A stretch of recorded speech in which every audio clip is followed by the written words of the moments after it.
How's it going, everyone? This is Cloud Chief. In today's video, I wanted to take a few minutes and talk about fighting Pandemonium Warden. For anyone who might not be in the know, Pandemonium Warden is the Tier 5 Zeni NM, and he was kind of considered the second most difficult mob in the game back in the 75 era of 11, with Absolute Virtue being the most difficult. To obtain a pop for Pandemonium Warden, you need to progress through all the Zeni NMs, and you need to defeat each of the tier 4s and receive the trophy to turn in, and then you can actually receive the pop for Pandemonium Warden.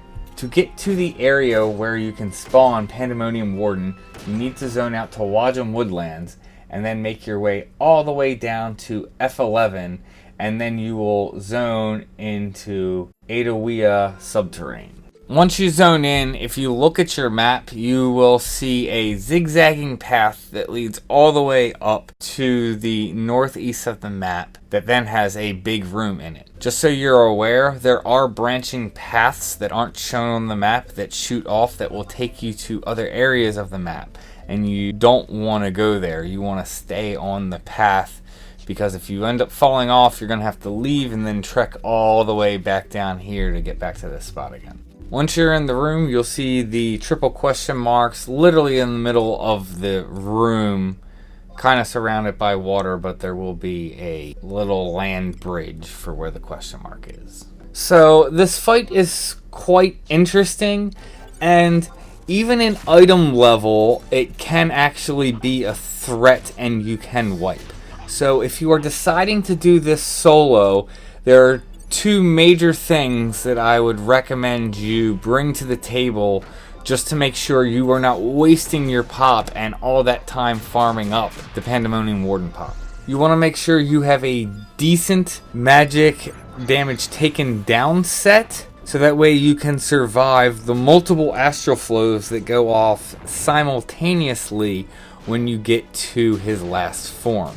Also, make sure you have multiple re-raise items, because if you happen to go down to the astral flow, you're going to want to get back up, summon trusts, and then make sure you have re-raise up again, and then re-engage and kind of back off and let your trusts kind of hold it and hopefully even maybe kill it. Just so you are aware though, the astral flows won't happen until the final phase of the fight. So now let me walk you through the progressions of each phase. Real quick though, as soon as you pop Pandemonium Warden, and then in between each phase, the true form of Pandemonium Warden will show, but you won't be able to do any damage to him. He's going to do Health Snap and or Cackle at you, and then go ahead and then move to the next phase. Two quick things to touch on though about this phase.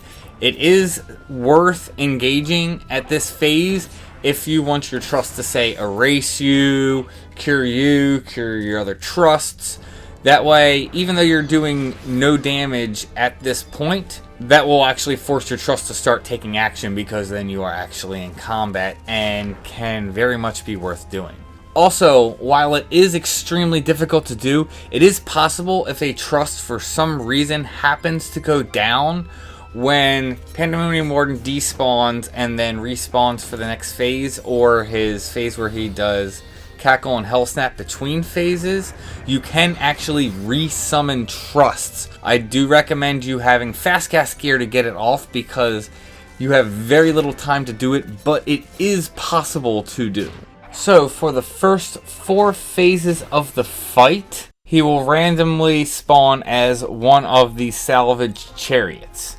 You just go ahead and defeat the chariot, and then he will then go ahead and do his in-between phase and then move to the next phase. Just so you are aware, the entire time, the main NM you need to be focusing on will be named Pandemonium Warden, regardless of what the actual NM looks like, and all the ads will be Pandemonium lamps.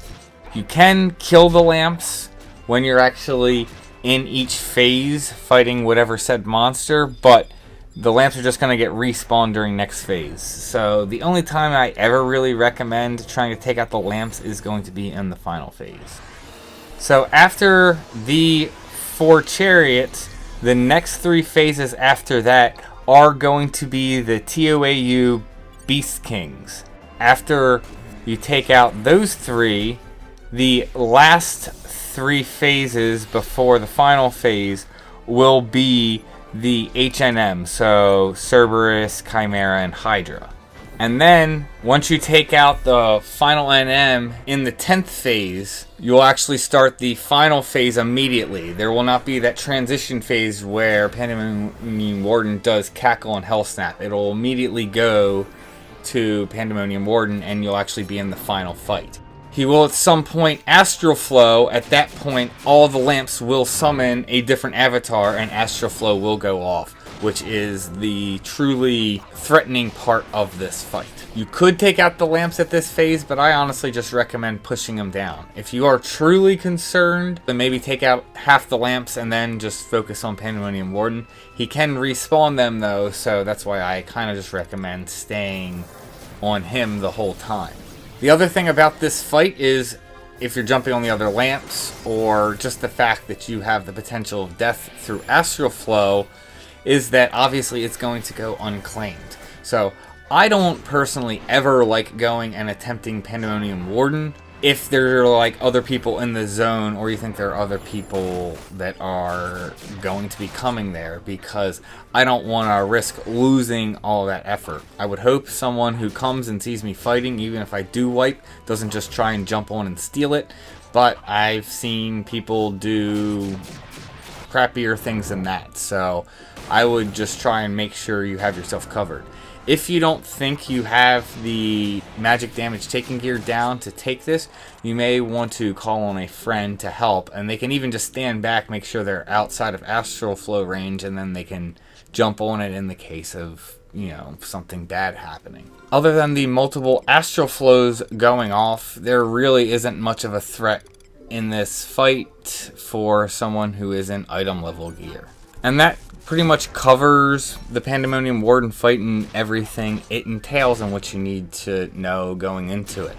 At this point, I'm going to go ahead and close the video out, and I have here a full uncut Pandemonium Warden fight that you can watch if you are at all interested in seeing it. Thank you guys for tuning in, thank you for supporting the channel, and may you have success in all you do.